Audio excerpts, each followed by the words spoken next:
To me, I'm all for it. Like, I saw the internet, like, the backlash about it, but I just don't understand it. I want Tom Brady to date Kim Kardashian so badly. I think it is No. the ultimate way for him to get back at Giselle is to go Kim K.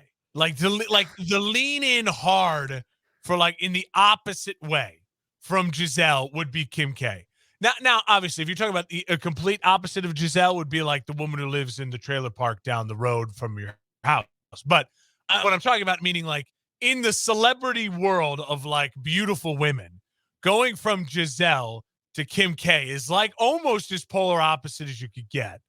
And maybe the only woman who's worth more than Giselle who can compete. And I like it way more than Tom Brady dating some like 22-year-old model. I don't like to go the Leonardo DiCaprio route. We're not Right, trying to right, get into that right. route. I Yeah. I am all for Tom Brady and Kim Kardashian. I want it. I need it. I think it would be amazing, amazing content.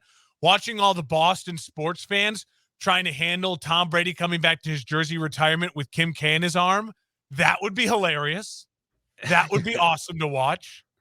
Because eventually, when they break up in like 2 years from now, that moment in time then is captured with like, there's Tom in Boston in like a snowy day getting his number retired, and like right off to the right is Kim, and then they got to like try to edit her out in like future videos. It's the content I want, Dan. I mean, the Kanye versus Tom Brady Oh situation my would be God. very intriguing, I He suppose. he thought he had a lot to deal with Antonio Brown. Wait till he dips into that bag of insane. Right? Yes, exactly, exactly. I don't know how this all play out, but to each his own. The man's got to spread his wings and fly. So, He's spreading something. it's- dear God, dear God. All right, moving on to the state of the modern day NFL running back. This is a position that is in peril, Mark. Oh, This is not a good thing. Not a good look for the NFL. Not a good look for any of those kids out there that are playing football right now, wanting to be a running back, because that is clearly not the move to make. What are your thoughts as we get ready to talk about the state of the running back, the metrics that support its downfall, and the financial numbers that are very concerning? I think that it's not as dire as we're gonna play it out to be, and I have a whole way to like. If I had a kid who was like a 13 or 14-year-old son who was, really wanted to be a running back, I have a method of way a madness to where it's like, no, you can still make yourself an incredible living and star power out of being a running back. I think it's going to take a mix of college and NFL and like predicting your path in the right way, but I don't think it's as dire as we think. So I have a little bit more glass half full attitude towards this going into it. Just want everyone to know.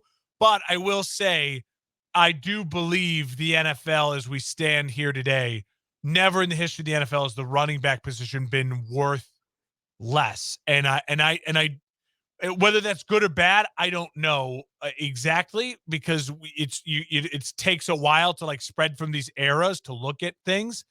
But I do know that scoring is up and people watching the game is up. So maybe it is the right way the NFL is headed. It's just becoming more of a 7-on-7 league.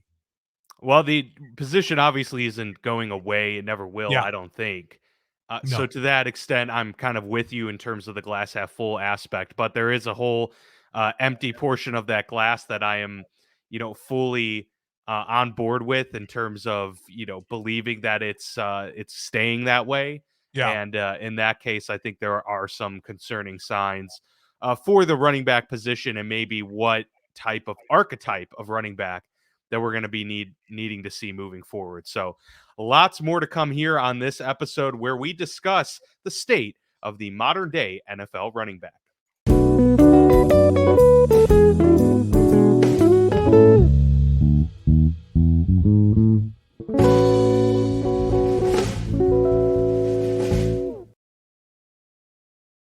So obviously, what has spearheaded this discussion is not just the last several years of watching the running back position being undervalued or devalued, even in the NFL circles, but also because we have some topical issues at hand with a few Yeah. teams here, being the Dalvin Cook release, and he has not since signed a contract with any other team, which we half expected anyways, probably looking towards more training camp injuries and spots opening up on rosters before that time comes, but also two players that are set to play on their franchise tags that have not yet signed those. That being the Raiders' Josh Jacobs and the New York Giants' Saquon Barkley, two of the best running backs in the NFL. Josh Jacobs coming off of the rushing title last season, and Saquon obviously having a big bounce back year after a couple down years with injuries and such. Both looking for their due at the position, and with their franchise tag being a small potatoes $10 million, not to us certainly, but in the realm of the NFL, they are not willing to play ball with that figure right now. And so this has kind of opened up this conversation. We've got a little bit of a slideshow here to kind of work through some of the metrics and the financial details. But Mark, I'll toss it to you to kind of get your introductory thoughts on these situations with Josh Jacobs, Saquon Barkley, and even Dalvin Cook, and what we're likely to see in the NFL, seeing how this plays out throughout the league. Yeah, I'll start with Dalvin Cook. I think the biggest thing for him, what he's realized and why now it's taking time for him to get signed, and I think it's starting to now matriculate down where we're all understanding it, is that because no one was willing right away to give him a multi-year, nice size contract, he is doing the smartest thing where he is waiting it out to see if an opening spot opens up on a good team. Someone goes down in camp and then all of a sudden a team gets desperate and they'll pay up big time to then up the bidding war. So I think that's where Cook is at right now. I mean, at least that's the thing that only makes logical sense for me. I would say what I love about the Jacobs and the Barkley situation for us is that I think it's really two very unique situations to where both of them I think should play it very differently. I'm all for Saquon Barkley and support Saquon Barkley holding out and saying, no, no, no, no, no, no, no, no, no, no, no. You need me way more than I need you. Saquon knows that the moment that the Giants signed Daniel Jones that deal, now that hurt him as far as the money, but it should help him as far as the getting an actual contract done and securing up the longevity, the years. You know what I mean? Like tie me to Daniel Jones. If you're saying Daniel Jones should be your quarterback, well, he's been most successful when I have been with him and we have been healthy together, tied together. So I support Saquon Barkley and the idea of holding out. I think it makes sense that he has a little bit of power in that situation with the Giants. For the Josh Jacobs situation, I feel the opposite way. If I was Josh Jacobs, listen, $10 million guaranteed all straight into the bank account in Nevada, especially one of those states with the no income tax.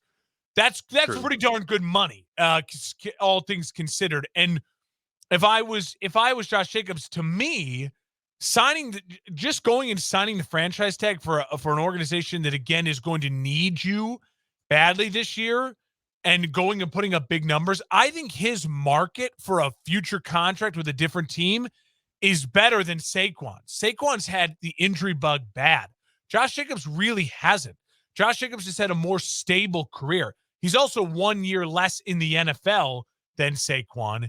And Josh Jacobs was a first rounder already. Saquon was a high first rounder. Josh Jacobs was a low first rounder. It's not like he's got no money in his career so far. And he has now spent 3 of the 4 years in Nevada as opposed to California. So the tax situation, if I was in his corner, I would say, look, yeah, it's not great. But if we're able to hit free agency next year, I think there's a contract out there for him, similar to what like David Montgomery got this year. I absolutely could see a team looking at Josh Jacobs if he stays healthy this year and has another 1,000-yard season, which he's done 3 of his 4 years, saying we will sign Josh Jacobs to a 3-year, $12 million type of deal and get him into our system. And if you're Josh Jacobs, getting out of that bad organization might be just exactly what you want to do.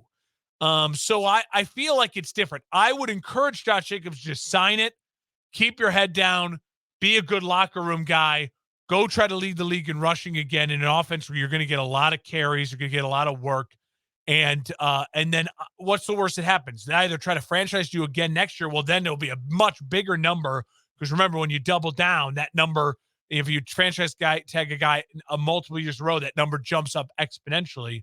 Or they get you to a longer deal then, or you hit free agency and you can control your own destiny.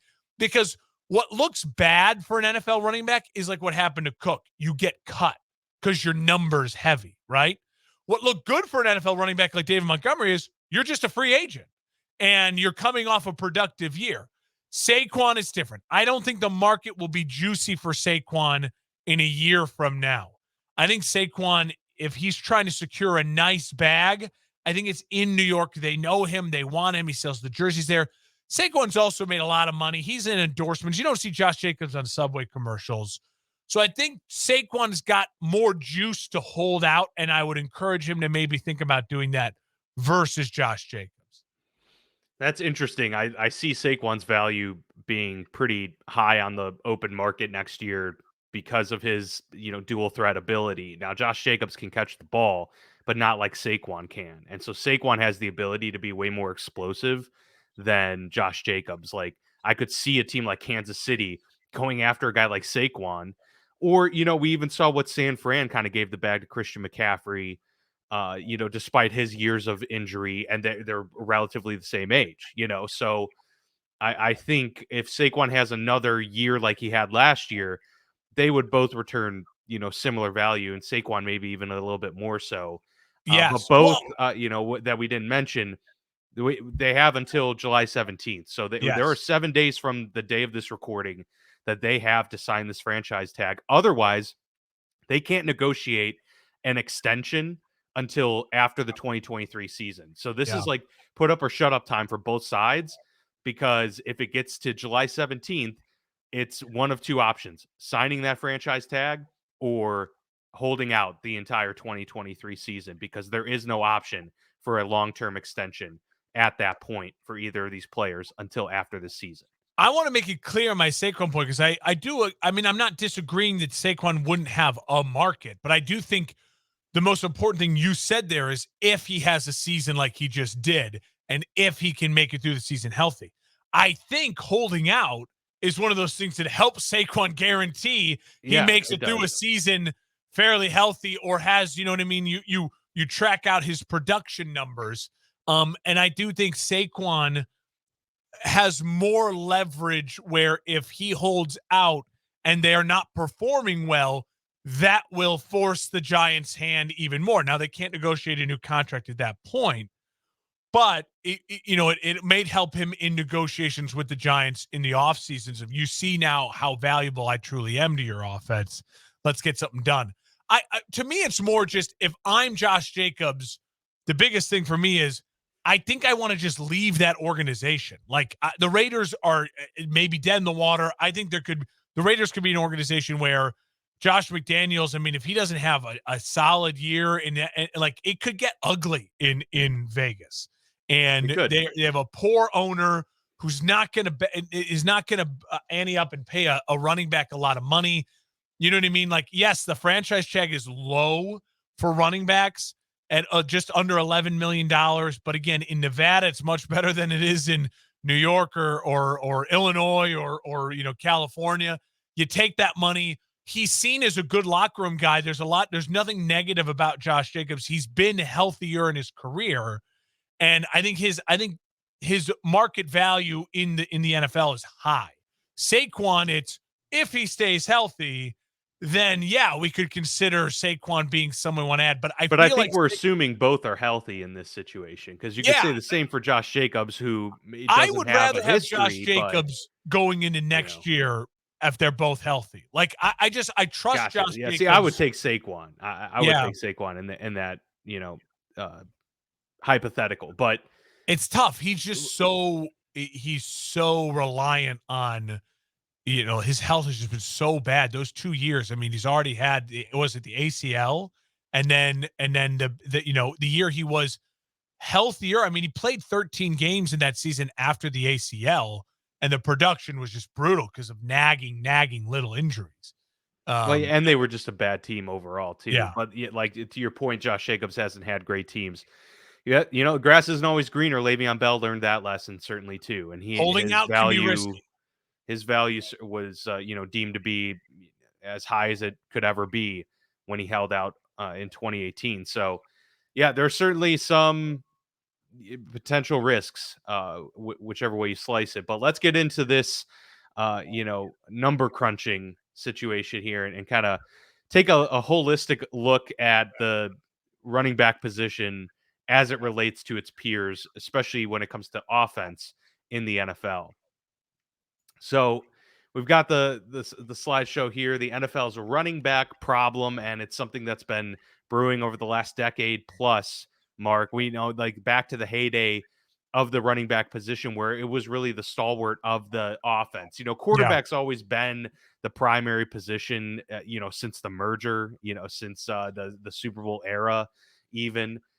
That's been the position that makes everything run, but the running back was always seen as like the second most important to the quarterback, just because of the run heavy approach that NFL teams implemented, and the ability for the great running backs to have 10-year careers at that position. But as the league has become more and more physical, and more has been demanded in terms of the athleticism at that position, and the types of running plays, and just the dominant defensive lines that have been curated over the years, the running back position has steadily become less and less of a sure thing in the NFL. And so as we kind of look at the salaries by the position, just looking in the last decade, this was from Sports Illustrated and Spot Track, who both kind of tracked these salaries. The 2013 was about as far as I could go. I looked up like 2005 to see if we can find some comparable numbers, but it was hard to find anything reliable.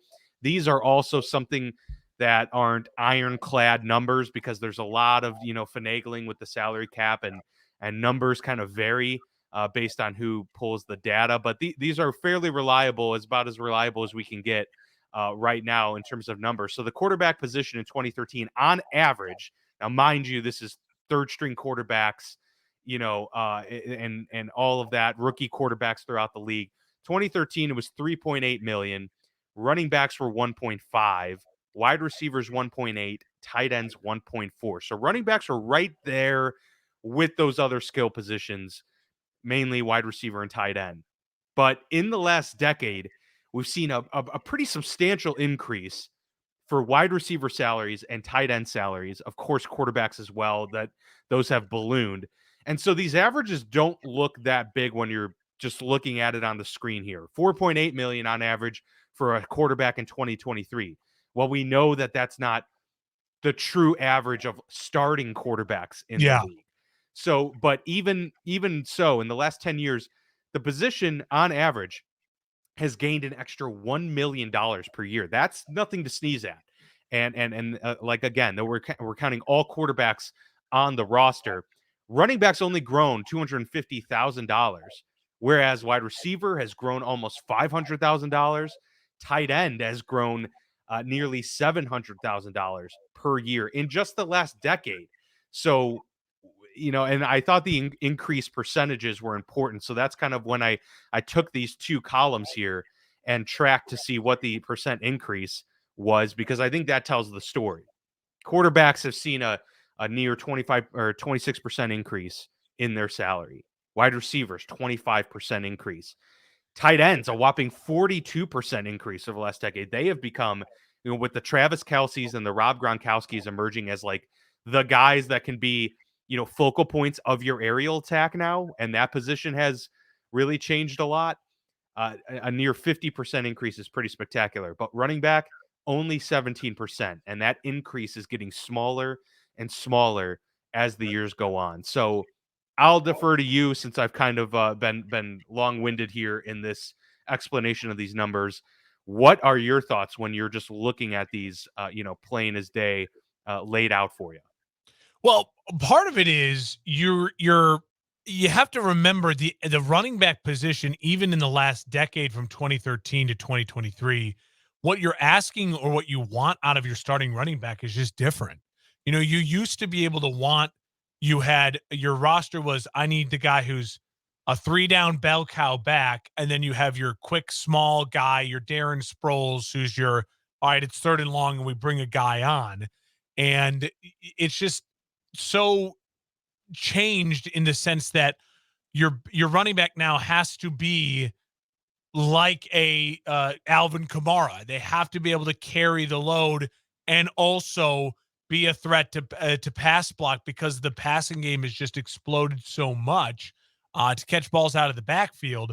And so not only you're not increasing the money, you're asking your running backs to be more versatile while also killing off guys like I think about Anthony Thomas, the A Train, the Bears running back in the early 2000s, the Jerome Bettises. Those guys just like they don't exist anymore. You know what I mean? You like that's like Yeah, Vince Derrick Wilfork. Henry's the closest thing, but he's even a major athletic freak, Yeah, at the position. Yeah. but like there used to be got teams had the Thunder and the Lightning, like that's what you Larry drafted. Johnson. And Yeah. now it's just not. It's just different. So it's funny. We're asking your tight ends to do more. You're asking your wide receivers to do more. You're asking your quarterbacks to do a lot more. You're asking your running backs to do a lot more to be different, and yet they're not seeing the pay increase. And part of it, I think, is coming to is that you have so many elite athletes that you're now being able to make it easier to play the running back position in the sense that we're not going to give you 400 carries in a season. You know what I mean? So, like, they're asking you to do different things. And so it's opened up the position to a lot of other guys to play the position and to be good at playing the position. Where a guy like who's the size of an Alvin Kamara back in the 80s, it just didn't work as well. Like, you know what I mean? You had to be able to withstand, you know what I mean, Jack Lambert and Lawrence Taylor and those guys just destroying you hit after hit after hit. It's just different now. It's more about speed. It's more about $100. open field and space. So you have guys who can convert from wide receiver to running back, and as opposed to having like breed a running back from the age of 10 on. I think nowadays you're spot on because they're asking for a more specialized skill set at that position. Whereas in the past, you were able to get away if you were a between the tackles runner, you could be that and succeed. Yeah. Or if you were a James White specialist, only pass catcher out of the backfield, you could have a role. Nowadays, they are asking for the previous anomalies of the NFL, the Marshall Falks, the LaDainian Tomlinsons, the Barry Sanders, the Gale Sayers, those that were very few and far between at that skill set. That is The now asked prototype of now. you to be the norm now. Yeah, that's the Now they need prototype. you to be Christian McCaffrey, to be Saquon Barkley in the NFL. And that's a hard ask for people at the position. You can still succeed at the wide receiver position if you're a giant 50-50 ball catcher like DeAndre Hopkins, or you could succeed by being the underneath incredible route runner specialist like Devontae Smith, or you could be the slot guy that is, Yeah. hyper specialized, the Wes Welkers of the world. You can all be a focal point of your offense at those specific skill sets.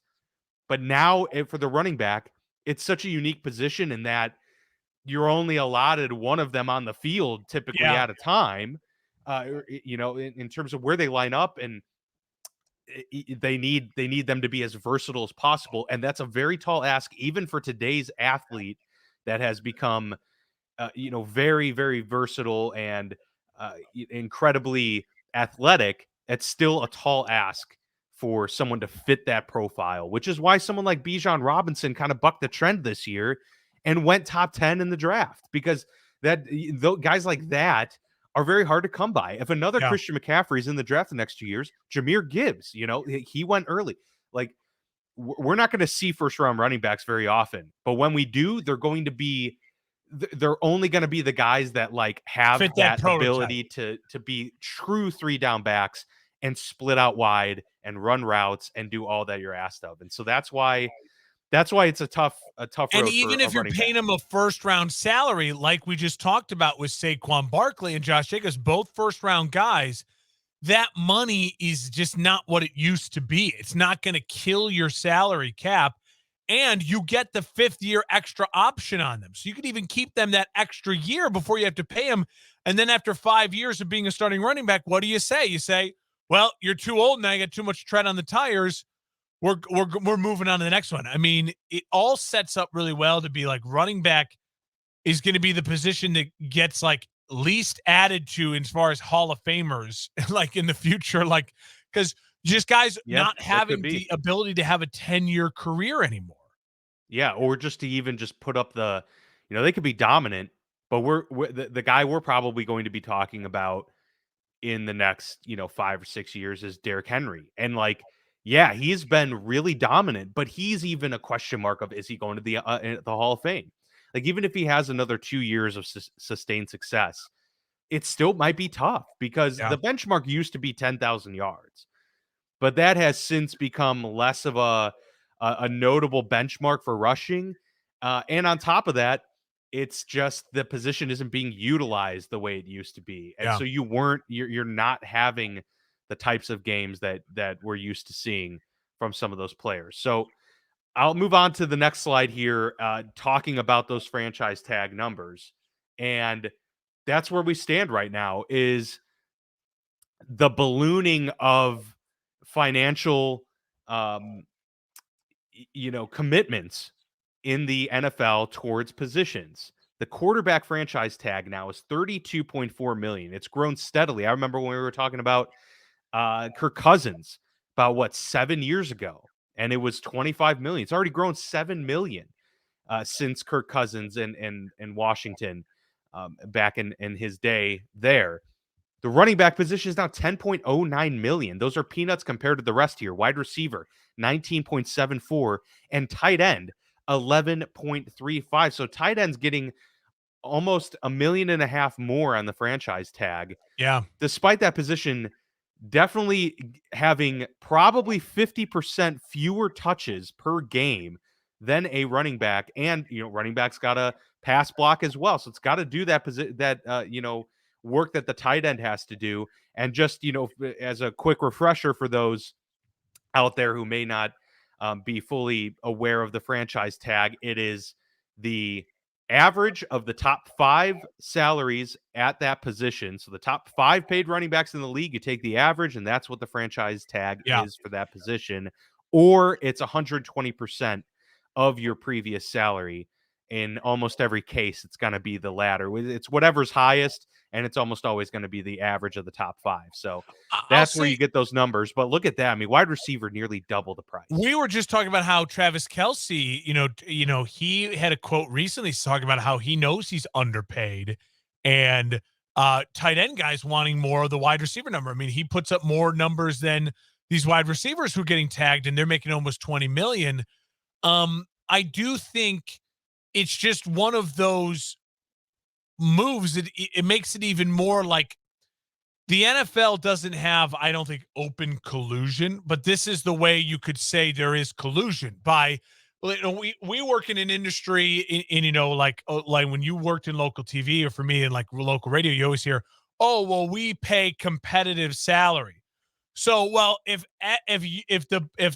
there's 3 companies that run it all and they have all of the television, markets, and if they all just kind of nod and agree, oh, well, they're only paying you this much and they're only going to offer you, then they never have to change it because the competitive salary is just what they decide. You know what I mean? As long as no one gives someone a giant raise, then everything is competitive. And that seems to be what's stuck here with the running back market is the NFL general managers and teams are just basically holding the line steady and saying, this is what we're doing. Like, no one's given more realistically than that 13-14 million dollars, if that, and that's really, really pushing it a year. And so if we just hold strong to that, it makes tagging Saquon Barkley and tagging Josh Jacobs, and Tony Pollard got tagged too. Remember, in Dallas, 10 million for those Mhm. guys, it's a steal, because if you get the production, it's great. And you run the risk of saying to your fan base too, listen, we wanted him. We couldn't negotiate a deal. Their asking price was crazy. So we tagged him, then he got injured, and then we waived him a year later, and then you move on. And it's tough when you're Dalvin Cook and you have this big salary. You can just get cut as well, and then you're not getting any of that money because you're cut. You know what I mean? They have to Yeah, pay a I mean, certain amount, but it's not what you thought it was going to be. So it's a tight rope to walk. To me, the craziest number in that um is the wide receiver number. I mean, the fact that it's up to 20 million, you got to really love that wide receiver to tag him for just that 1 year at $20 million. And most wide receivers right now, they their value's just grown with the quarterback so much, or the best friend tight end has grown with the quarterback so much, because your goal is to make your quarterback comfortable, right? And they want that target. They want that familiar face, that Travis Kelce. They want that AJ Brown right there that they can look at, that they know and they're familiar with. That friend of a friend, you know what I mean? Reggie yeah. Wayne was always tied with Peyton Manning in those years post Marvin Harrison. Well, now we got to pay Reggie because that's the guy. Like it's your friend, and I think that's so much of why the wide receiver value has gone up. Not because necessarily wide receivers become that much more important, but it's about keeping your quarterback happy and healthy and productive. And wide receivers do more for the quarterback's production right now than anything. And with quarterback salaries skyrocketing, GMs have to justify that as well. And Dan, I'll toss it back to you. And this, I think part of this is, of these four positions up there, what is the easiest position in the modern day NFL, the modern day West Coast offense, pre West Coast offense, and Walsh coming on out and really changing the way the NFL, the idea that we're going to become a quarterback league in the late 80s, you know what I mean, and exploding. Like pre that, like the running back was like the hardest position to do because you were physically just beaten to death. But now of these positions, like the running back might have the easiest as far as learning the position. Sure. Like It's easiest to transition to the NFL as a running back than it is a tight end, yeah, quarterback, or in some cases even a wide receiver. Wide receiver might be comparable somewhat because at the end of the day, it's route running but learning the playbook. But at the same time, you're facing increased competition at the cornerback position, which is the number one arch nemesis of a receiver. and And I will corners say in too, college, corner play in college is not. It's probably the worst position group in college. Like corners, yeah, it's when it's such a hard extremely tough. position to play, It's why there's always 3 or 4 first round cornerbacks, because it's, if you have a guy that you even think can play at the NFL level, you got to take him because they're going to be gone. You never hear the draft experts going, it's a really deep corner draft. No, there's always right. like 4 guys, and the rest are like, well, his size is good, so maybe we can teach him into becoming a good corner. A lot of dart throws for sure. But that also brings me. I'm glad you mentioned that because that kind of goes into my other point that I wanted to bring up about this. Is we talked about the evolution of the positions themselves and the type of athlete. Wide receivers, they have grown too, as the athlete in general has become bigger, stronger, faster. So wide receivers have as well, and running backs have become more athletic and things like that. The issue is running backs are going up against defensive linemen and linebackers, and those positions have seen. And I'm not, talking from like I don't have like data points to back this up. I think it's more about the eye test. Will tell you, linebackers and defensive linemen, the athleticism and the speed at which they play, compared to 2005 players of that position, you can tell the difference big time. And those are those are the direct deterrents to a running back, right? So a Yeah. running back is having to go up against these guys that you could argue are the best athletes on the field at the defensive end, defensive tackle, and linebacker positions. Whereas wide receivers that have become just as athletic in the evolution of the athlete are going up against cornerbacks that you could say have not had a similar evolution to that of the linebacker or the defensive tackle. Cornerbacks are, Yeah. maybe a little bit faster than they used to be, but we're not seeing, Champ Bailey could still easily hack it in today's league. And Oh, you could say that about any great Rod corner of the Woodson. last 60 Yeah. years could still be very good in today's NFL. I just feel like it's a little bit they have a little bit tougher of a test running Yeah. backs do Dan, nowadays I than wide receivers. that's a really interesting point. I think what I would argue is like it's not necessarily that it's easier. It's not necessarily that it's harder on the running back because I do think that guys like Ray Lewis and Brian Urlacher and Mike Singletary, I mean, you know what I Sure. mean? Like they laid the Yeah. wood on running backs. The difference I really do think is in the defensive line where you used to be as a running back, if you got a good block on a like a zone scheme or something and your offensive line created a hole, you were so much faster than the defensive line to Correct. where all it took was that daylight and you could go and you could break off a 10-15 yard run and you were always faster than the linebackers too. Now you have D linemen running 4.5s, you know what I mean? And you have linebackers running 4.3s. So if you're a running back and you're a bigger, strong 4.4 running back, you know what I mean? I go back to the Anthony Thomas A train, you know what I mean? Example, even like a guy like a Yeah, like Derrick Marshawn Henry, Lynch even, or yeah, Marshawn Lynch, great, a more modern example. Like you're not outrunning those guys anymore. Not only does it take a great block, but then it takes insane vision, cut ability, and all that stuff to actually break off the 10-yard run. And the other thing is because the rules have changed to make the passing game so much easier, absolutely. That's a slants, big part. bubble screens, why risk, you know what I mean? Why risk running the ball? Like the part of it is the analytics of the game. Like you have the guys who are brilliant Twitter followers and the brilliant minds like a Warren Sharp. He will literally rip your team apart if you run the ball first down, second down, pass, third down, 4 and out, like 3 and out. Like you Sure. get so burned and GMs see it. They say the efficiency is take the pass, take the pass. You should never run on first down.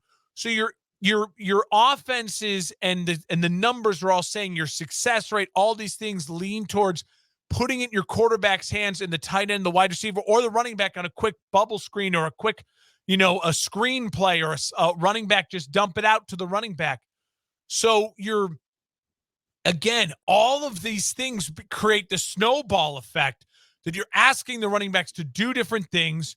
The position is different in the sense of we're not asking you to bulk up and take on 300-pound, Vince Wilfork every day, anymore, and Ray Lewis and just get pounded on.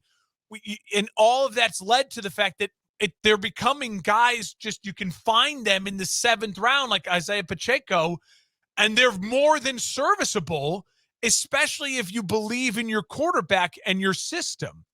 And it used to be your system was your star running back, and then you just if your running back was Eric Dickerson, who was a little more speed and flash, you drafted linemen and you rid schemes to just open up that.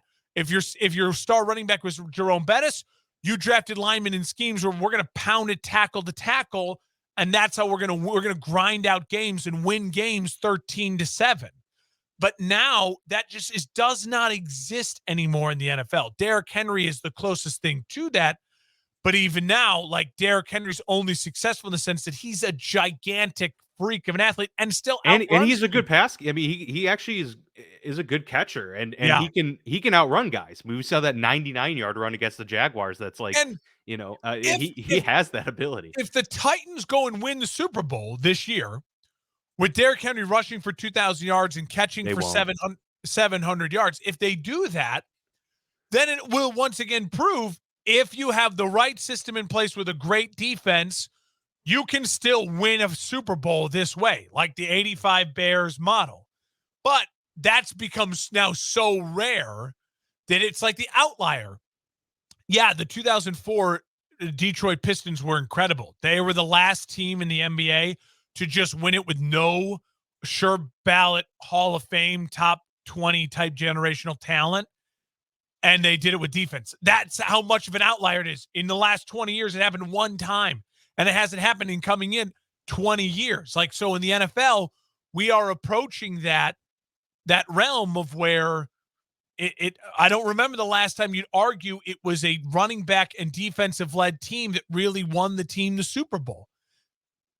Yeah, it's been a very long time, I'd say. Like, I mean, you could maybe it was argue. Seattle, like maybe Seattle, but even then, that was Yeah, but even Seattle then, was Russell Wilson was yes, was but still pretty good. Seattle, But yes, the punky Seattle and QB maybe name the known '05 as Steelers. McMahon. He was very comparable to Russell at that time. Now we think of Russell more Mhm. later because of what he did post Super Bowl, but in the moment, I guess they were the last team that you would say they did it that way.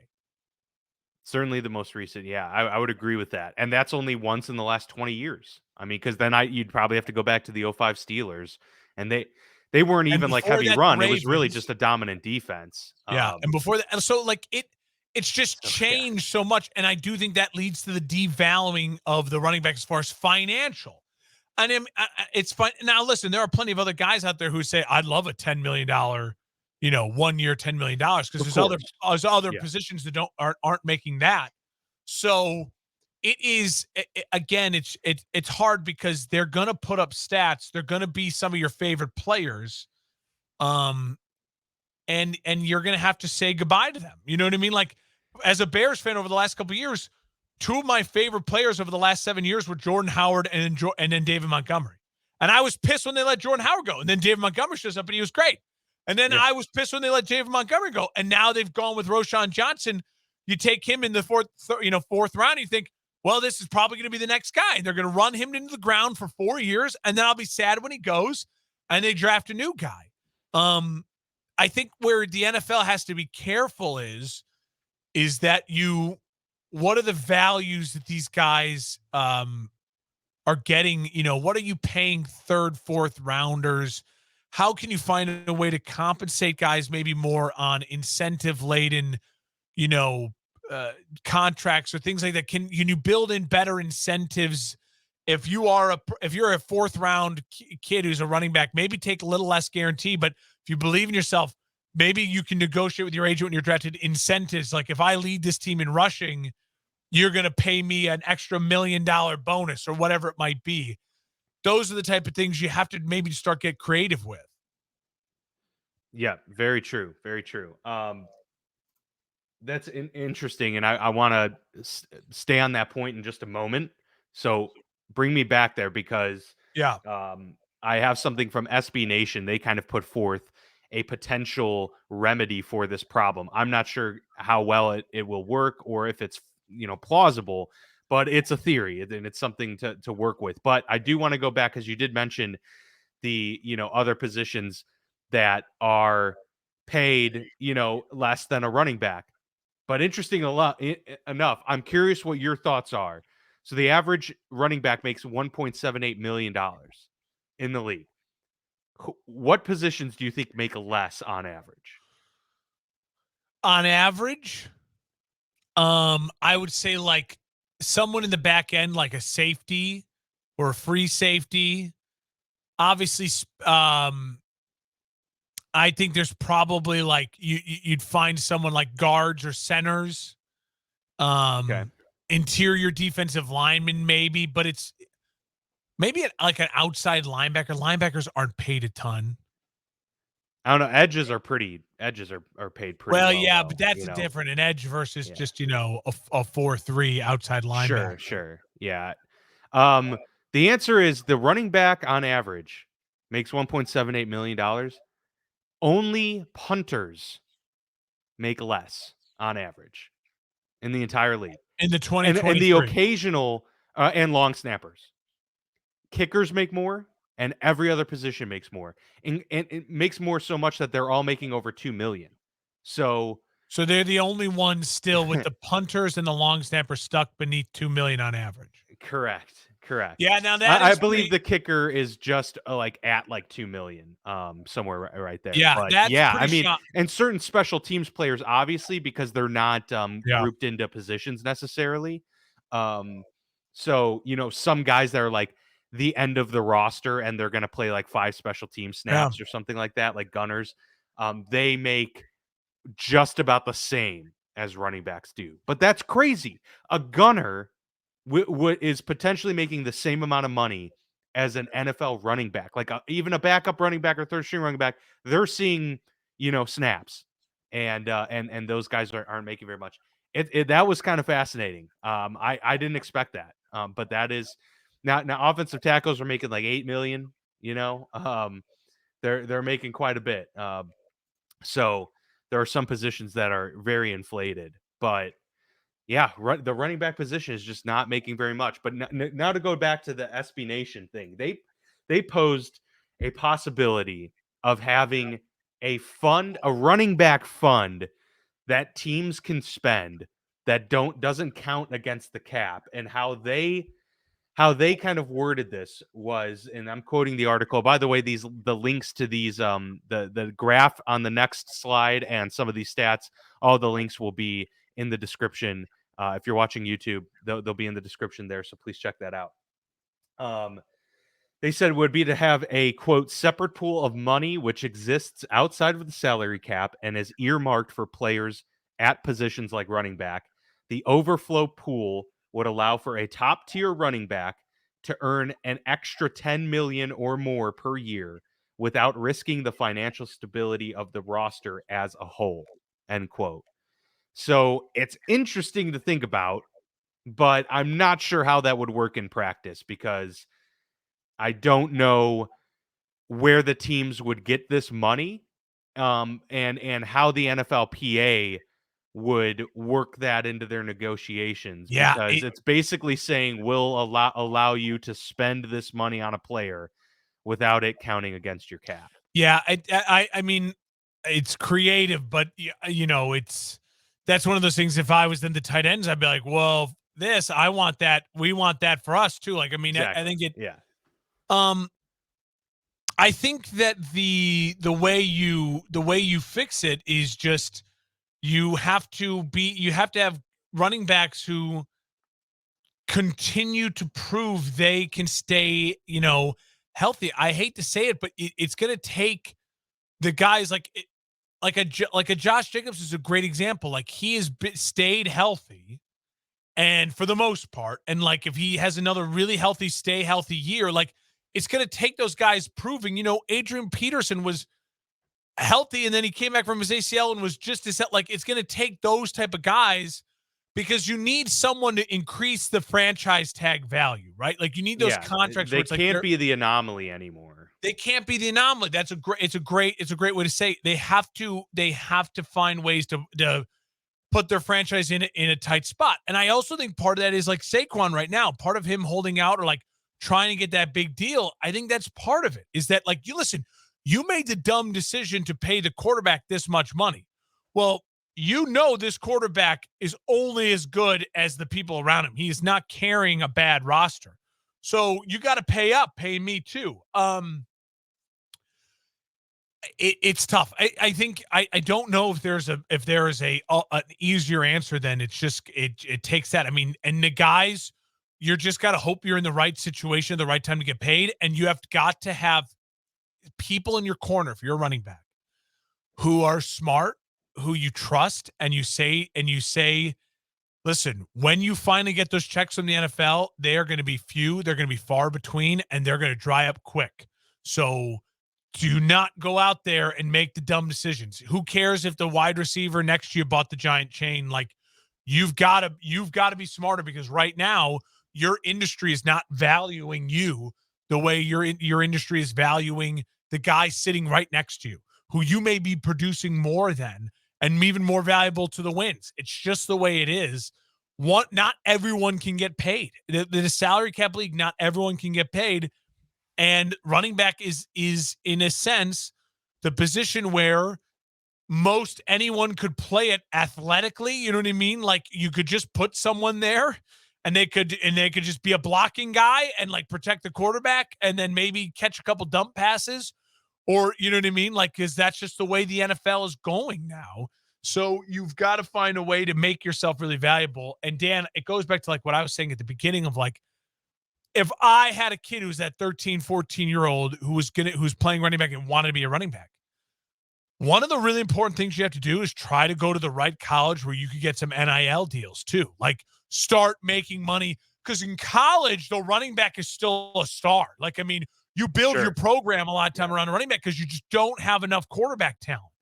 So if you're one of those kids who's a star running back, capitalize in college, get those NIL deals, make that $2 or $3 million if you can while you're at the university and start investing that right away because you're going to end up drafted probably in the second, third, fourth round, and you'll make less money in the NFL to start than you were in college. And then, you know what I mean? Like, and then but if you already have an NIL deal where you're a big name, like a Bijan Robinson or whatever, you're going to get those deals local, regionally, whatever market you're in. Take as much of that money as you can. Advertise yourself. If you're in college, take the smart classes, business classes combined with like social media marketing. How do you market yourself beyond that? So you can try to capitalize as much as you can. If you end up being a running back in Tampa, drafted in the fourth round, but you had a nice name coming out of college because you were a star at Oklahoma and you made good money there, like find that way to just make that money on the side. You're going to have to hustle. Like you have to do it in a different way. You are. Yeah, and the problem that the position is facing as well is they can't afford to have duds that ruin the reputation, and not to Yeah. speak bad on any individual player, like it's not their fault, but the running back position can't afford to have a bad contract because then it's going to look bad on the position as a whole. And I'm talking about Todd Gurley's contract with the Rams. Like Yeah. the whole The league is Zeke going to say, "See, wait, you can't." It didn't work out with Todd Gurley. He got the bag from LA.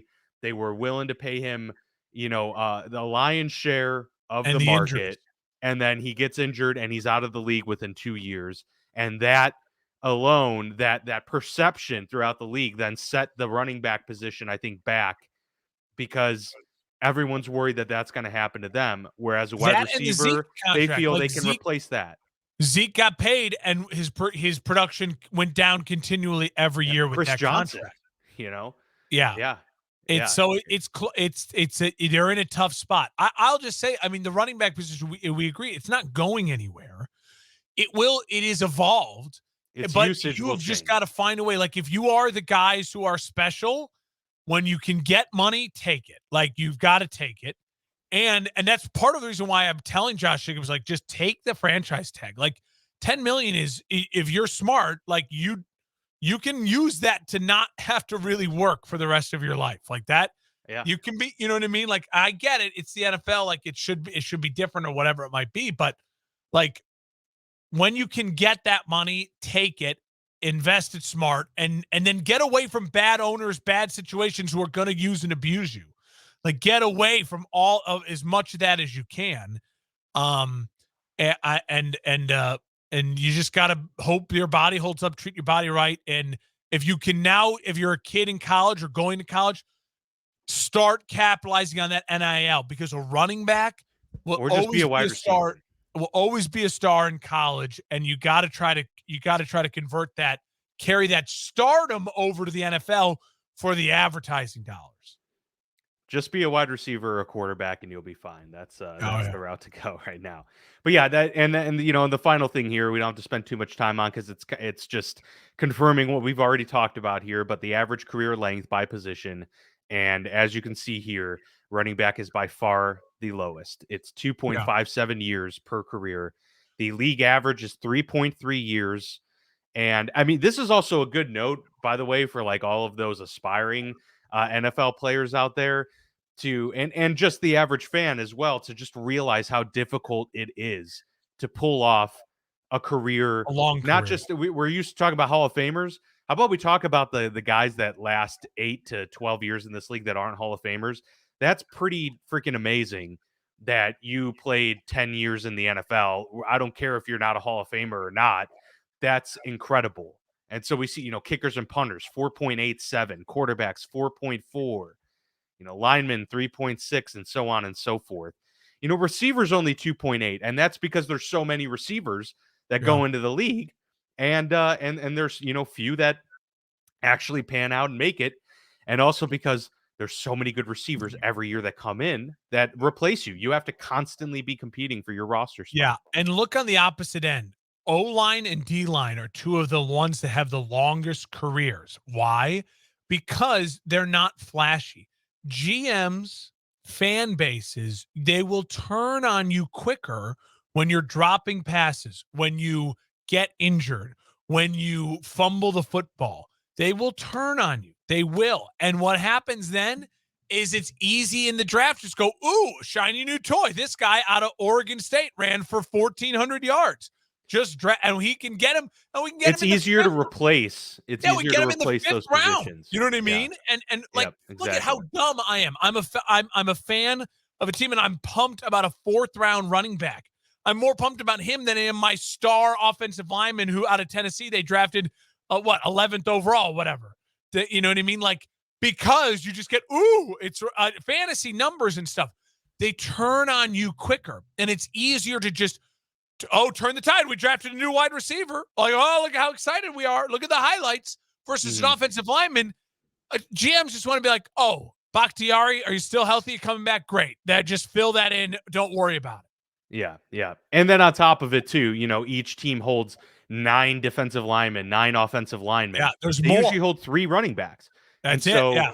not only a running back are you more easily replaceable because they'll find someone like you said in the 5th round next year to fill that gap and the learning curve is small, but if you've proven to be a good guard in the league, even if you're not a You'll starter, bounce around. you have value. Like you're going to be that 6th, 7th man that's the swing guy Yeah. and linemen get hurt all the time. Like they need 8 quality linemen in the league to be able to get through a whole season. I mean, we If saw you what that have did to the tape, Chiefs a few years ago. yeah, if you have tape out there as a backup guard who at one point in time got in a game and handled Aaron Donald and blocked him well for like 2 or 3 plays, you got a fucking career for an extra 3 years. You know what I Yeah, mean? exactly. Yeah, I yeah, hate to, but you're right. Like that's how it works. Versus in the NFL, I look and I go, all right, well now you're already 27, and yeah, you did just have 800 yards, and you're productive, and you have a name, but I can just spend one of my 6 fourth rounders on this kid out of Illinois. yeah. We only see the Hall of Fame running backs, the Adrian Petersons, the Frank Gores, go deep into their careers as like staying on rosters well into their 30s, right? But the guys who were good, I mean, Marlon Mack was a name 4 years ago for the Colts. Yeah, He was good. He was a good running back. He had 2 years of like really solid production. I don't even think he's a third string running back right now. I don't think I he's in mean, the these league. are Your like guy James if you were a Robinson out of lineman 3 Illinois. years ago that was Your good, guy you're James still Robinson out of Illinois State. It just got yes. cut by the Patriots. Had a pop year, undrafted.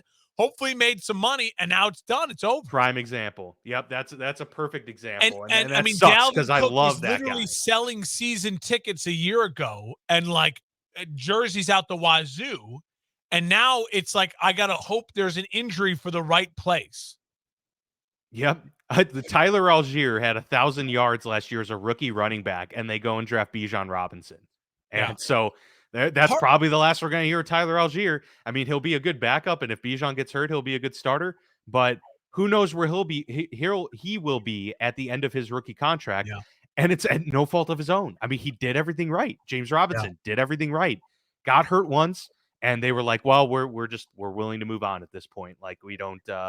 We'll find other guys. It's an unfortunate, circumstance. And so yeah, after all of that, we are here to tell you we have no definitive conclusion as to what to do about the running backs, other than the position is going to have to evolve a little bit more.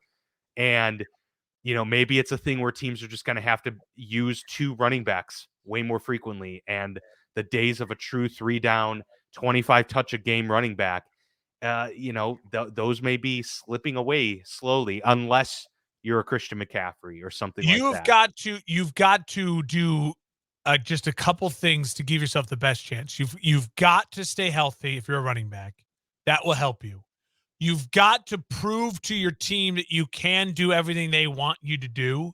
And then you've got to be a great locker room guy. There's got to be because you know what I mean. We talk about those backup quarterbacks like the Mitch Trubisky's who will be in the league for as long as they want, because it's like that dude's a good locker room dude, and he can handle a game or two if a guy goes down.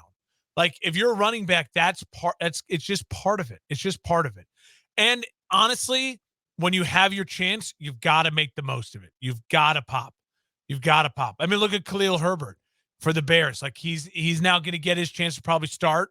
And if by week 3 or 4 he's not popping the way it is, it's going to be Roshan. And like if Roshan capitalizes on his opportunity, and it's a quick changing. But the NFL, that's sports in general, and that's the NFL. And there's always new guys ready to take your spot. And you have to know that if you're trying to become a professional athlete in any profession, that's the name of the game. So my advice is always would be smart with your money, and then now try to, if you're a running back especially, try to really capitalize on the NIL. The NIL, I think, can help you handle this and make yourself a bigger star and maybe get you drafted in the first round. So you get that extra couple $1 million guaranteed on your contract as a first rounder compared to being a second, third, fourth, fifth rounder where you're getting pennies on the dollar comparatively and you're easier to cut. Yep. Make yourself a star. Make the teams want that star power to come in and sell the jerseys, like Bijan was, to make it like you can't miss prospect. Yeah, it's one of those things where you're probably gonna have to play chess, not checkers, at this point, and that's a prime example of a way to do that. So yeah, that's worthy advice for any of those young running backs out there for sure. But Yeah. we'll see what happens with Saquon and Josh Jacobs in terms of the franchise tag. Like we said, we have a week, so by the time we're talking on our next show, we'll likely have an answer to that question, and we'll see what happens with Dalvin Cook, perhaps later on this summer, shortly before the season begins, to see where he ends up. But that's three of the better running backs in the league Yep. that the questions are abound about their destinations for this season and beyond. So word to the wise, you try and avoid the running back market if you can. It seems to be decreasing steadily, and hope this provided some insights for those of you that have been wondering about the position and where it's headed, and kind of what got us to this point. But that will do it for Mark and myself. As always, please subscribe, like the episode. That really helps us out big time in the algorithm, pushes us out to more people, and gets us noticed if you like and subscribe. So please do that. Check us out on social media, as always, at FB Lounge Pod on Twitter. We're on Instagram now, and we've got a Threads joining the new trend, the Threads trend. Hell yeah, let's go. So yeah, check us out there as well. We'll be posting reels and YouTube shorts on top of that. So yeah, a lot of fun things to check out, and be sure to follow the For Frequency Sake podcast network as well, and their fantasy football show, the For Fantasy Sake, will be getting going at the end of next month. So be tuned for that. For your fantasy football needs throughout the season, and you can play in their Toys for Tots league as well. So sign up there. Lots of good stuff to look forward to. We appreciate you all, and we will see you here next time.